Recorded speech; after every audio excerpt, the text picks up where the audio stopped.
şeker dodakda, yüreğimde bahar kanır. Değme koy yüreği yanmasın, al kimi içimde.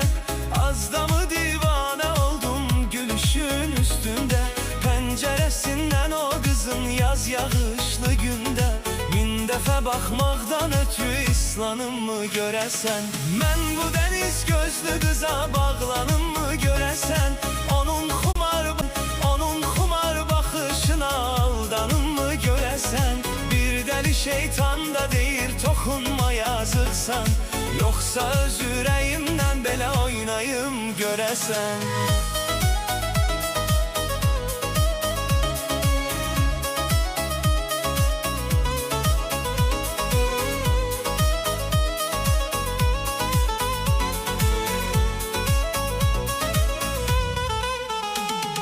Başta ağıl kalmayıp ürey alıp hükmünü, senden gizli çekirem her gecenin derdini. Adın düşüp dilime, gülüşün fikrimin ta.